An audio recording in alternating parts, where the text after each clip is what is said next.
Hey everybody, welcome back to SCG FC. I'm your host, SCG. If you're new here, please like, comment, subscribe, hit the bell notification, and follow me on Twitter. Links in the description.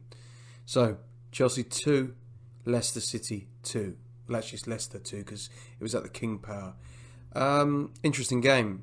We were sat around before the game talking to each other saying, what would we take? And we all agreed we'd take a draw, So, in that sense, it wasn't really a bad result. It was actually a good result because it's not an easy place to go to. They're having a very, very, very good season. Brendan Rodgers is a great manager. Brendan Rodgers has actually never beaten Chelsea as a manager, so hopefully that run will always continue. We drew up with them last season. People seem to forget that fixture. It was a bit of a nothing fixture. 0-0, really, really crap game. So going there to draw was really a good result.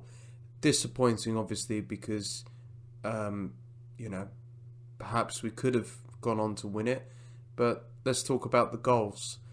Brilliant ball in from Mason Mount, and Rudiger, man, to the rescue. Isn't it great to have a centre-back who can bloody header the ball into the back of the net? And isn't it great to score from a set piece?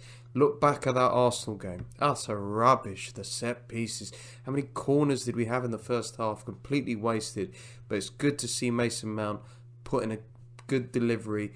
He gets a lot of stick, Mason. I personally love Mason. I think he's a really talented boy. I think he's going to be a very big player in the future for Chelsea. So, big plus to see an assist for him. Obviously, he got 2 assists, but the first one, great assist.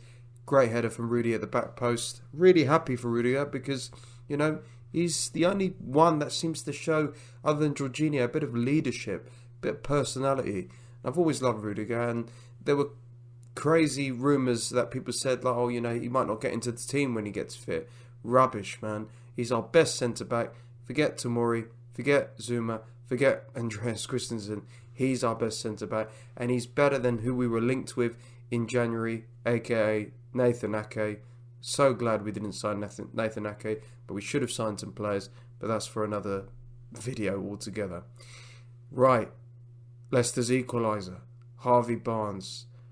Willie, what are you doing? I mean, obviously we were a bit surprised to see Willie play today, but I think he did all right. But, Willie's Willie, isn't he? That's what's going to happen. And, well, actually, sorry, I've got that mixed up. That was the Chilwell's goal that Willie made the mistake.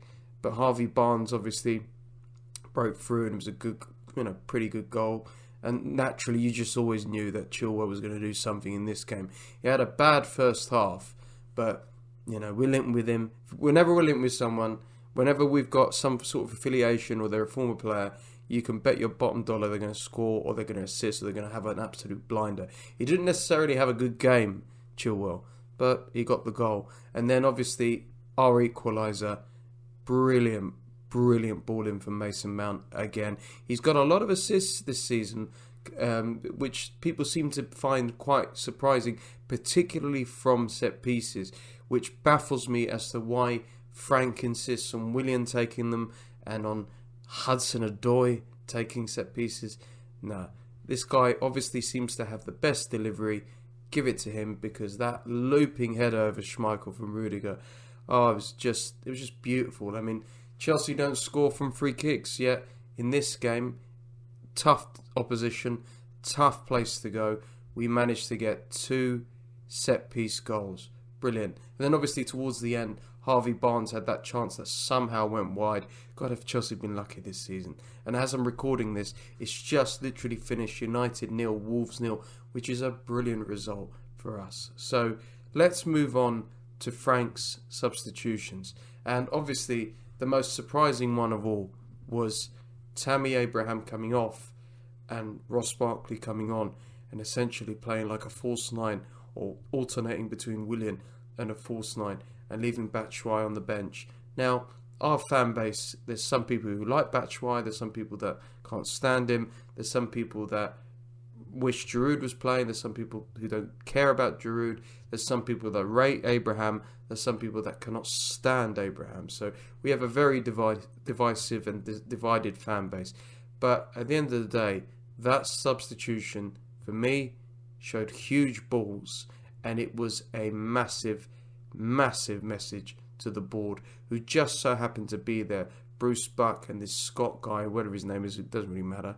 He was in the crowd. They all didn't look too pleased before he made that sub.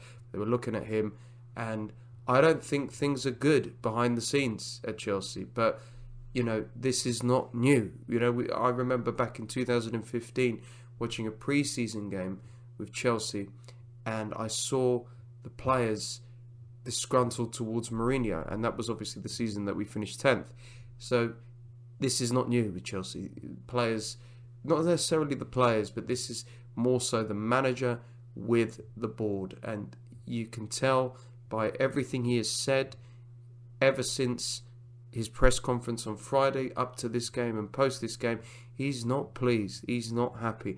And my goodness me, Barkley as striker, or even Willian, just desperate, man. I mean, Batshuayi, he isn't the answer, but Frank has got to swallow his pride, and whatever vendetta or problem he's got with Olivier Giroud, he needs to man up, and he needs to bring the guy back into the squad and just give the guy a chance, because I don't see how Batshuayi should play ahead of Giroud. And with Reece James delivering probably the balls of the season, the crosses of the season into the box, into the 6-yard box, having a target man like him, like Abraham, but I think he's a better target man, especially with his head, it's a dream, so it's a wonderful connection, having a target man like him and then having somebody like Reece James to cross them in.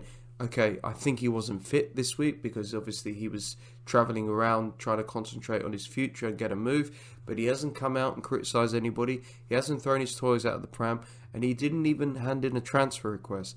I think, like Frank said, he has handled himself impeccably, and he's been a real professional. So credit to you, Olivier Giroud. I rate you, Olivier Giroud. I wish you were playing for Chelsea. I think in these run of fixtures, having Giroud to come on in these big games at that aerial presence, and like I said, if Reece James is delivering those crosses into the box, and hopefully other players will as well, my goodness, it'll be unstoppable. And that moves on to my next point. How good was Reece James today? Oh my God. People were telling me about this kid when he was at Wigan. I didn't ever really follow the Lone Army. Yeah, I'm a bit rubbish like that. I just couldn't be bothered. We had so many bloody players. I never kept up with them. But everybody was always talking about this Reece James guy. Wait till you see Reece James. But, everyone has been hyped, from Hudson-Odoi to Mason Mount, whatever. I'm noticing that people have got their favourites. Some people like Mason Mount. Some people cannot stand Mason Mount. Some people like Hudson-Odoi. Some people cannot stand Hudson-Odoi. At the end of the day, it's becoming evident that the best and most promising young player of the lot is Reece James. The guy's an absolute unit and a beast. And if he didn't score 2 goals today, aka Antonio Rudiger, it obviously would have gone to Reece, man. Reece would have definitely won man of the match for me. On par, just a little bit below him, also was another man who, much to my absolute bemusement and amazement, is getting stick and criticised this season, and that's N'Golo Kante. My God, the blocks and interceptions he did today, the tackles, the times he broke up play, the times he was running forward, he was immense. Jorginho, absolutely rubbish, invisible in the midfield, didn't do anything. And as for Kovacic, when he came on, he was even worse. Well done, N'Golo Kante. N'Golo's my favourite player. I know that might sound a bit strange, but I just absolutely adore N'Golo. He's the only world-class player we've got, and he's so good, and he was so important for Chelsea today. Just going to quickly go through the team. Willie made a couple of good saves, cocked it up with the Chilwell chance, but all in all, difficult place to go.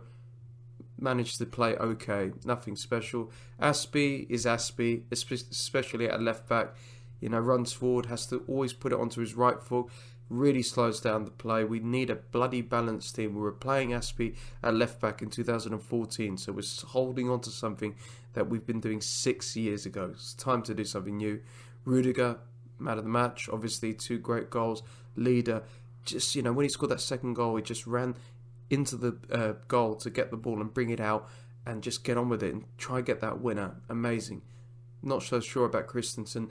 Don't think he's the answer. I really think the best partnership is Rudy and what's his name? Bloody hell, I've gone blank. Zuma. Sorry about that. Zuma. Reece James, absolute beast. Jorginho, rubbish. Kovacic, rubbish. Did nothing today. N'Golo, amazing. Mason Mount, has to say, play well. You know, great pressing as always from Mason, but got 2 big assists, and I think that's going to really do his confidence a lot today. Pedro, pretty much invisible. Amazing that he started. Couldn't believe that. He's been so poor this season. He shouldn't be at Chelsea. He shouldn't be. And I don't know why he wants to be at Chelsea.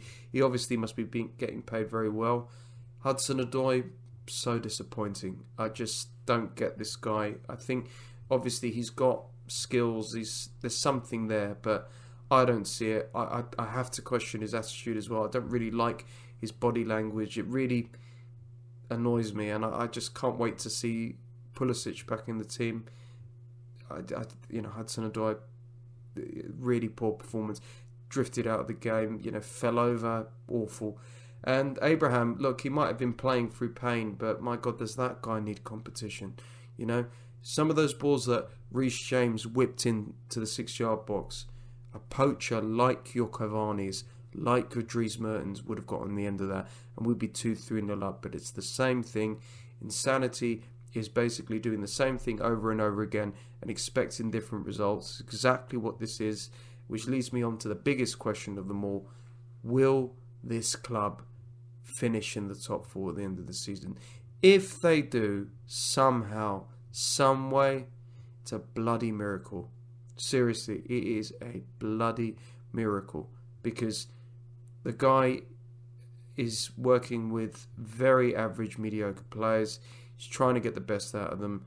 I think he's been let down massively by inconsistency. So wasteful. We've got some horrible fixtures coming up. This is very Chelsea. We could either win them all and surprise everybody, or we can lose them all, but then somehow arse backwards fall into the top 4. Who knows? The board have absolutely stabbed Frank in the back, and they've stabbed the fans in the back, because there's no reason to have appealed that transfer ban to not back your manager. But there you go. And Frank sent a statement to the board by his team selection and by his substitution. He's an unhappy man, but you know what? This is what managing at Chelsea is like, and you played at Chelsea for a long time, mate, so you must know what it's like, and it's got progressively worse, and it will get worse until there is a real reshuffle upstairs. But what do you think? Do you think Chelsea are going to finish in the top 4? Do you think Chelsea deserve to win? Write in the comments below. Please subscribe. This is SCG FC, signing off.